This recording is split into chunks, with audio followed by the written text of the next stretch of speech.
London से लौटकर सचिन पायलट फिर से सक्रिय नजर आ रहे हैं। दौसा में किसान सम्मेलन को संबोधित किया और वहां पर राजेश पायलट की मूर्ति का अनावरण भी किया। इसके साथ ही राजस्थान की सरकार पर कड़े प्रहार कर दिए।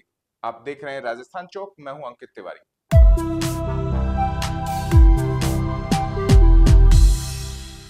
सचिन पायलट एक बार फिर से राजस्थान में सक्रिय नजर आ रहे हैं।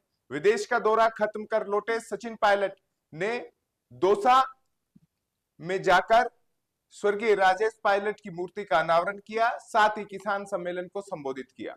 मीडिया से बातचीत करते हुए उन्होंने देश और प्रदेश को लेकर कुछ महत्वपूर्ण विषयों पर अपनी राय रखी।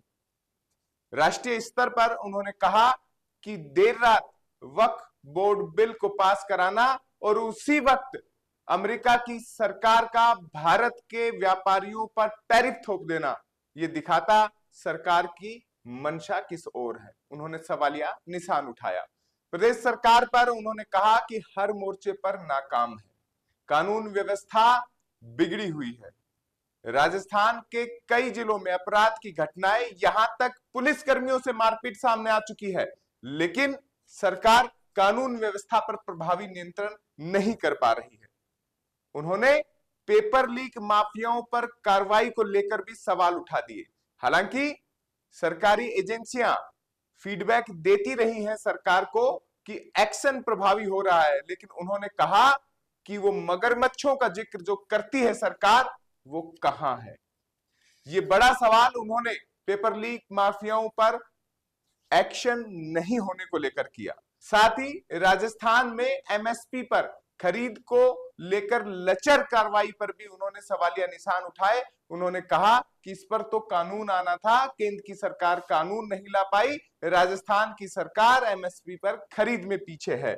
वहीं उन्होंने कहा कि राजस्थान के मंत्री किरोड़ीलाल मीणा सरकार में है या नहीं, ये स्थिति स्पष्ट होनी चाहिए, असमंजस यहां नहीं चलेगा। विधानसभा में रफीक खान को पाकिस्तानी बोलने पर भाजपा की ओर से कोई प्रतिक्रिया नहीं आने पर भी उन्होंने रोष प्रकट किया। उन्होंने कहा विधानसभा जैसी चली है वो सब जानते हैं कि इस बार क्या हुआ है, लेकिन जिन मुद्दों पर बात होनी चाहिए थी उन पर भी नहीं हुआ, केवल बयानबाजी हुई और ऐसा बोलने वाले पर भाजपा चर्चा करने तक को तैयार नहीं हुई। इस पूरे मामले पर उन्होंने कहा कि राजस्थान में फिलहाल सरकार राजनेता चला रहे हैं या ब्यूरोक्रेट्स, यह भी चर्चाओं का केंद्र बना हुआ है। आइए आगे बढ़े, उससे पहले सचिन पायलट ने राइजिंग राजस्थान के आयोजन को लेकर क्या कहा वो सुना देते हैं। अब ये मुझे लगता है कि उनके मुंह से निकल गई बात, हालांकि उनके को जो एडवाइजर होते बताते कि आपको ऐसा बोलना नहीं चाहिए था, लेकिन वो हकीकत थी, उनके मुंह से निकल गई कि 35 लाख पता नहीं कितने लाख करोड़ का उन्होंने 35 लाख करोड़ का उन्होंने एमओयू साइन कर दिए। अब या तो ये जल्दबाजी में किए हैं, दिल्ली के नेता को खुश करने के लिए किए हैं, या लोगों को भ्रमित करने के लिए किए हैं। अब घोषणा कर दी, निवेश आ नहीं रहा, उद्योग लग नहीं रहे, रोज़गार मिल नहीं रहे, और कितनी ये राजस्थान की जनता के लिए कितनी शर्मनाक बात है कि सरकार का फ़ोन कोई उद्योगपति उठा नहीं रहे हैं एमओयू करने के बाद। तो सरकार की जो क्रेडिबिलिटी है उस पर सवाल उठ गए हैं। अब भविष्य में कौन यहाँ पे आके भरोसा करेगा सरकार के कमिटमेंट्स के ऊपर।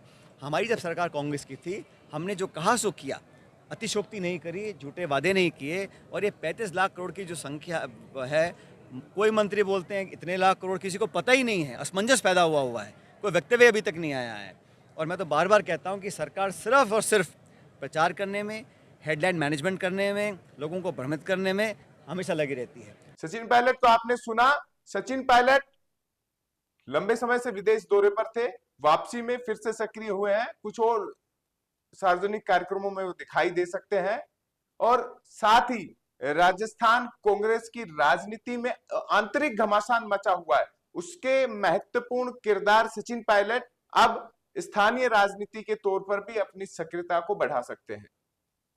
आप देख रहे थे राजस्थान चौक। चौक के नए दर्शक हैं तो सब्सक्राइब कीजिएगा, पुराने हैं तो कमेंट बॉक्स में बताइएगा कि सचिन पायलट की दोबारा से सक्रियता पर आप क्या कहते हैं।